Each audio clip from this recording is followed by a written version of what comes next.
அறிவோம் ஆரோக்கியம் நேரில் அனைவருக்கும் அன்பான வணக்கங்கள். நான் ஸ்ரீவர்மா மருத்துவமனையின் பெண்கள் சிறப்பு மருத்துவர் ஜெயரூபா. இந்த நாள் இனிய நாளாக அமைய என்னுடைய மனமார்ந்த வாழ்த்துக்களும் பிரார்த்தனைகளும். டாக்டர், நான் ரெகுலராக வாக்கிங் போகிறேன். வயிறு கொஞ்சம் பெருசாகிக்கிட்டே இருக்குது. அதனால் ரைஸ் ஐட்டம்ஸை கம்ப்ளீட்டாக அவாய்ட் பண்ணிட்டேன். இட்லி தோசை கூட நான் சாப்பிட்றதில்ல. இன்னும் வாக்கிங்கோட அளவையும் கூட நான் அதிகமாக்கிட்டேன். ஆனாலும் எனக்கு தொப்பை குறையவே இல்லை. இது எல்லாமே இந்த 40 வயசுக்கு அப்புறமா தான் டாக்டர் இந்த பிரச்சனைலாம் அதிகமாகுது. ஸோ அதே மாதிரி நான் வெயிட்டை குறைக்கணும்னு செய்யக்கூடிய எல்லா விஷயமே எனக்கு பிரச்சனையாக தான் முடியுது. ஸோ ரொம்ப ஃபுட்டை நான் குறைச்சேன்னா எனக்கு ஏதாவது இடுப்பு வலி வருது, கால் வலி வருது. எக்ஸசைஸ் நிறையா பண்ணணும்னு யோசித்தேன் அப்படின்னா அப்போவும் ஏதாவது எனக்கு பிரச்சனை வருது. ஸோ ஒரு கட்டத்துக்கு மேலே நான் விட்டுட்டேன். ஒரு ஏஜுக்கு மேலே இப்படி தான் இருக்கும் போல் அப்படிங்கிற மாதிரி நான் விட்டுட்டேன். ஸோ ஐடி ப்ரொஃபஷனாக இருக்கக்கூடிய ஒரு பெண்ணோட கதை தான் இது. ஸோ 40 இயர்ஸ்க்கு மேலே போகும்பொழுது நம்ம உடம்புல நடக்கக்கூடிய மாற்றங்களால் இந்த தொப்பையோட அளவு பெருசாகிட்டே இருக்குது. இதை எப்படி குறைக்கிறது நம்ம பார்க்கலாம். முக்கியமாக இந்த தவறுகளை தான் நம்ம பண்ணுறோம். இந்த 3 விதமான தவறுகள் என்னென்னா, சாப்பாடோட அளவை குறைச்சா நமக்கு தொப்பை குறைஞ்சிரும் அப்படின்ட்டு. சாப்பாடோட அளவை குறைச்சிங்கன்னா கலோரி நமக்கு ரொம்ப கம்மியாகும். அதுவும் 40+ இருக்கிறவங்களுக்கு ஸ்ட்ரெஸ் லெவலும் இன்னும் கொஞ்சம் அதிகமாகும். அப்போ கார்டிசால் லெவல் அதிகமாகிறதுனால நீங்கள் கம்மியாக சாப்பிட்டாலும் உங்களுக்கு வயிறில் மட்டும் தொப்பை போடும். மற்ற பகுதிகளெலாம் வெயிட்டு குறைய ஆரம்பிக்கும். ஃபேஸ் டல்லாக இருக்கும். ஒரு வயதான ஒரு தோற்றம் இருக்கும். ஆனால் வயிறு மட்டும் குறையாது. ஸோ நீங்கள் கலோரியை ரொம்ப குறைச்சிங்க அப்படின்னா உங்களுக்கு கார்டிசால் லெவல் அதிகமாகி தொப்பை வர்றதுக்கு வாய்ப்புகள் இருக்குது.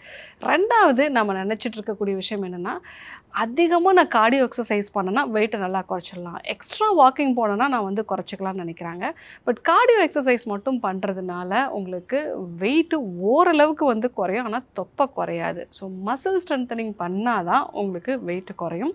ஸோ கார்டியோ எக்ஸசைஸ் மட்டும், மெயினாக வாக்கிங் மட்டும் போனால் உங்களுக்கு தொப்பை குறையாது. மூணாவது விஷயம், 40+ ஆனாலே இந்த விஷயந்தான் இருக்கும். ஒரு ஏஜ்னால இந்த பிரச்சனைலாம் நமக்கு தொப்பை எப்போவுமே இருக்கும் அப்படிங்கிற மாதிரி நிறைய பேர் நினச்சிட்ருக்காங்க. அப்படி கிடையாது. ஸோ 40+ இருந்தாலும் நம்ம கரெக்டான ஃபுட் ஐட்டம்ஸு, அதுக்கான டீடாக்ஸ் மெத்தட்ஸ் எல்லாம் ஃபாலோ பண்ணோம் அப்படின்னா கண்டிப்பாக தொப்பை குறையும். ஸோ ஃபுட்டை குறைக்கிறதுனாலையோ, தொடர்ந்து வாக்கிங் போகிறதுனாலையோ, இல்லை வயதானது அப்படின்னு நினச்சிட்டு கூட நீங்கள் தொப்பையை நினச்சிக்க வேண்டாம். ஸோ இதற்கு ஹார்மோன்ஸ் ஒரு முக்கியமான காரணமாக இருக்குது. 40+ இருக்கும்போது இந்த 4 விதமான ஹார்மோன்களில் மாற்றம் உண்டாகுது. முதல் ஹார்மோன் ஈஸ்ட்ரோஜன். பெண்களுக்கு ஈஸ்ட்ரோஜன் குறைய ஆரம்பிக்குது. ஸோ அப்போது தொடைப்பகுதியில் இருக்கக்கூடிய ஃபேட் எல்லாமே அடி வயிற்று பகுதிக்கு ஷிஃப்ட் ஆயிடுது. இதுவே ஆண்களாக இருந்தாங்கன்னா அவங்களுக்கும் டெஸ்டோஸ்டிரான் அளவு குறையிறதுனால வயிறோட அளவு பெருசாகிடுது.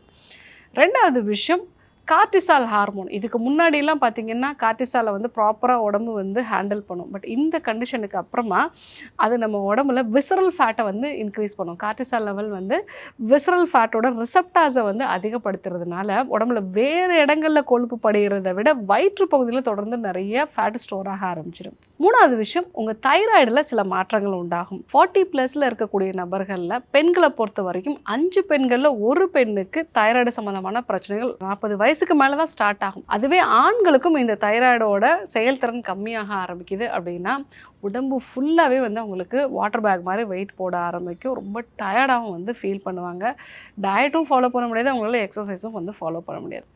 4வது விஷயம், இன்சுலினோட உணர்திறன், அதாவது இன்சுலினோட ரெசிஸ்டன்ஸ் உருவாகிறது 40+ல ரொம்ப காமன். கொஞ்சம் கொஞ்சமாக நமக்கு ப்ரீ டயபெட்டிக்லேருந்து அந்த கண்டிஷனில் தான் உங்களுக்கு இன்சுலின் ரெசிஸ்டன்ஸ் ஃபுல்லாக டெவலப் ஆகும். ஸோ இன்சுலின் ரெசிஸ்டன்ஸும் வர்றதுனால உங்களுக்கு தொப்பை பெருசாக ஆரம்பிக்கும். இந்த 4 ஹார்மோன்ஸ் தான் தொப்பை உருவாகிறதுக்கு முக்கியமான காரணமாக இருக்குது. ஸோ அப்போ என்ன பண்ணணும்? ஈஸ்ட்ரோஜன் லெவலில் பேலன்ஸ் பண்ணணும். தைராய்டை ப்ராப்பராக நம்ம கொண்டு வரணும். இன்சுலின் ரெசிஸ்டன்ஸை நம்ம குறைக்கணும். ஸ்ட்ரெஸ் லெவலையும் குறைக்கணும். ஸோ இதை எப்படி ஸ்டார்ட் பண்ணணும்? முதல்ல டீடாக்ஸ் மெத்தட்ஸை ஃபாலோ பண்ணுங்கள். ஏன்னா உங்களுடைய குடல் தான் எல்லாத்துக்குமே ஆரம்ப கட்டம். ஸோ கரெக்டாக அங்கே டீடாக்சிஃபிகேஷன் மெத்தடை ஃபாலோ பண்ணும்போது நல்ல பாக்டீரியா வைரஸஸோட அளவு அதிகமாகும். ஃபீல் குட் ஹார்மோன், அதாவது செரட்டோனின், டோபமைன், இது எல்லாமே நம்ம குடல்லேருந்து தான் உருவாகுது. ஸோ இதெல்லாம் வர்றதுனால ஃபஸ்ட்டு லெவலில் நமக்கு டைஜஷனும் பெட்டராகும், நம்மளுடைய மனசும் வந்து ஆரோக்கியமாக இருக்கும், நிறைய கிரேவிங்ஸும் வந்து வராது. இதனாலே நமக்கு ஸ்ட்ரெஸ் ஹார்மோன் வந்து குறைஞ்சிரும், இன்சுலின் ரெசிஸ்டன்ஸும் வந்து குறைஞ்சிரும். அடுத்ததாக ரெகுலராக சன்லைட் எக்ஸ்போஷர் வந்து இருக்கிற மாதிரி பாருங்கள். மசில் பில்டிங் எக்ஸசைஸ்லாம் வந்து ஃபாலோ பண்ணுங்கள். உங்கள் மனசை ஆரோக்கியமாக வச்சுருக்கிறதுக்கு சுவாச பயிற்சிகள், தியான பயிற்சிகள் இதெல்லாம் நீங்கள் ஃபாலோ பண்ணிங்கன்னா உங்களுடைய தொப்பையும் வந்து நல்லா குறைய ஆரம்பிக்கும். ஸோ இதுக்காக நீங்கள் கண்டினியூஸாக வாக்கிங் போகணும், இல்லை ஜாகிங் போகணும் அப்படிங்கிறது இல்லை. ஸோ ரெகுலராக யோக பயிற்சிகளை வந்து ஃபாலோ பண்ணுங்கள். வாரத்தில் 3 நாளாவது சின்ன சின்ன வெயிட்டு தூக்கக்கூடிய பயிற்சிகளை வந்து ஃபாலோ பண்ணுங்கள். உங்கள் மனசுக்கு பிடிச்ச விஷயங்களை வந்து ஃபாலோ பண்ணுங்கள். ஸோ இதை நீங்கள் சமைக்கிறதா இருக்கட்டும், இல்லை நீங்கள் வந்து ஒரு ஆர்ட் ஒர்க் பண்ணுறதா இருக்கட்டும், இல்லை ஒரு இடத்துக்கு நீங்கள் விசிட் பண்ணுறதா இருக்கட்டும், ஸோ ட்ரெக்கிங் பண்ணுறது, இந்த மாதிரி நிறைய விஷயங்கள் நமக்கு பிடிச்சதாக இருக்கும். இதுக்கப்புறமா கண்டிப்பாக நீங்கள் அதை தொடங்குங்க. ரொம்ப உணவை வந்து குறைக்காதீங்க, அதே சமயத்தில் அதிகமான கார்டியோ எக்ஸசைஸும் வந்து பண்ணாதீங்க.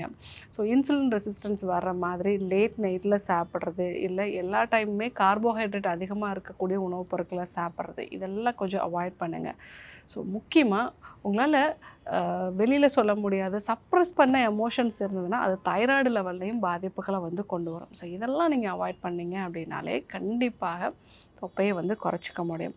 40+ மேலே ஏன் தொப்பை உருவாகுது, இதற்கான முக்கியமான 4 ஹார்மோன்ஸ் எல்லாம் என்ன, எதெல்லாம் நம்ம வந்து கரெக்டாக நினச்சிட்டு தப்பாக செய்கிறோம், இந்த விஷயங்களை பற்றி நம்ம வந்து பார்த்தோம். யாருக்கெல்லாம் 40 வயசுக்கு மேலே தொப்பை இருக்கோ அவங்க கண்டிப்பாக இந்த விஷயத்தை ஃபாலோ பண்ணுங்கள். அதே மாதிரி உங்களோட ஃப்ரெண்ட்ஸ் யாருக்காவது இந்த பிரச்சனை இருந்தால் அவங்களுக்கும் இதை சொல்லுங்கள். இதே போன்று இன்னொரு அற்புதமான தகவலோடு உங்களை சந்திக்கிறேன். நன்றி, வணக்கம்.